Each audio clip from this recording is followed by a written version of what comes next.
बहुत समय पहले लालपुर में परम नाम का एक आदमी था। उसकी एक पत्नी थी। उन दोनों के 3 बेटे और 3 बेटियां थीं। परम काफ़ी धनवान था। उसने परिवार के लिए एक आलीशान मकान बनाया। एक दिन वह अपने बड़े बेटे रूपल के साथ समुंदर से मछली पकड़ने को गया। अचानक तेज आंधी आई। समुद्र में ज्वार आने लगा। उनकी डोंगी उलट गई। बाप और बेटा दोनों समुद्र में डूब गए। जब पिता डूब रहा था तो लड़का डोंगी के ऊपर सरक आया और चिल्लाया, मेरे पिता मर गए हैं। हाय, मैं क्या करूं? मैं घर कैसे जाऊंगा? तभी एक व्हेल उनके सामने आई। मेरी पीठ पर बैठो, मैंने रास्ता देखा है, व्हेल ने कहा। व्हेल बहुत बड़ी मछली होती है। उसे सागर की रानी कहा जाता है।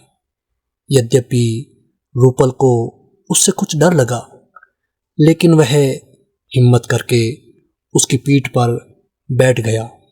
व्हेल उसको मंजिल की ओर ले चली। उसे देखकर समुद्र के सभी जीव डरकर भागने लगे। उड़ने वाली मछलियां इधर उधर उड़ गई। शार्क गहरे सागर में उतर गई। समुद्री सांप तलहटी की रेत में जा छिपे। डॉल्फिनें तेजी के साथ दूर तैर गई। तैरते तैरते वह व्हेल के देश में जा पहुंचे। वह कीमती पत्थर की एक बड़ी गुम्बदनुमा हवेली में रहती थी। उसकी दीवार लाल मूंगे से बनी थी। घर के अंदर व्हेल की बेटी पालू बैठी थी। रूपल वहां खूबसूरत पालू की सेवा में रहने लगा। तुम्हें क्या क्या काम आता है? पालू ने पूछा। मैं जंगल से नारियल इकट्ठा कर सकता हूँ, रूपल बोला। इससे क्या? नारियल यहाँ होता ही नहीं है, पालू ने कहा। मैं नाव बना सकता हूँ। नाव की हमें क्या जरूरत? कुछ और बताओ। मैं बर्छी से मछलियां मार सकता हूँ। तुम ऐसा कुछ नहीं करोगे, पालू तेज स्वर में बोली। हम मछलियों को प्यार करते हैं। मेरे पिता मछलियों के राजा हैं। अब तुम मेरे बालों में कंघी करो, पालू ने रूपल को आदेश दिया। रूपल उसके बालों में कंघी करने लगा। वह वहाँ रहता रहा। दोनों आपस में खूब हंसी मजाक करते। कुछ समय बाद दोनों में प्रेम हो गया और उन्होंने परस्पर विवाह कर लिया। पालू के पास दर्पण नहीं था। उसने रूपल से एक दर्पण लाने को कहा। मेरे घर में एक दर्पण है, रूपल बोला, लेकिन मैं वहां जाऊंगा कैसे? इसमें क्या है, मैं तुम्हें वहां पहुंचा दूंगी। तुम मेरी पीठ पर बैठो, मैं तुम्हें किनारे पर छोड़ देती हूं, पालू ने कहा। पालू रूपल को लेकर किनारे पर आ गई। वह समुद्र में एक बड़े पत्थर के पीछे रुक गई। रूपल जल्दी लौटने का वादा करके अपने गांव को चला गया। शीघ्र ही वह अपने घर जा पहुंचा। रूपल को देखकर उसकी मां को विश्वास ही नहीं हुआ कि वह जिंदा है। उसके जीवित लौट आने की खबर सुनकर गांव के सारे लोग उसे देखने को उमड़ पड़े।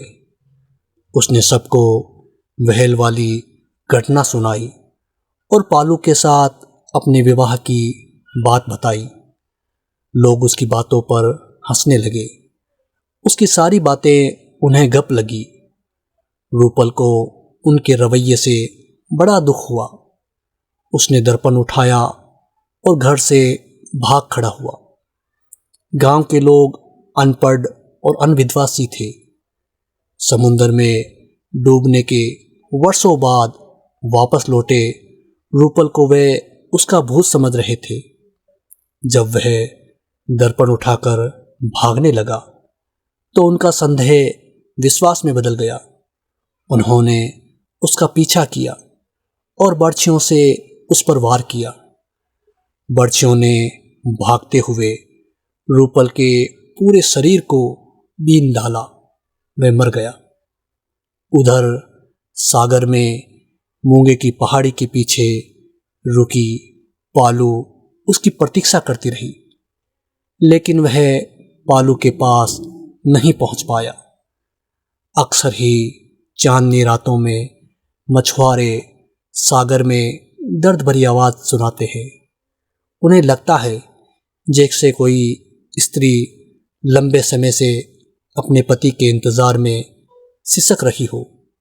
वे लोग जिन्हें पालू की कहानी नहीं पता, इन आवाज़ों पर आश्चर्य करते हैं।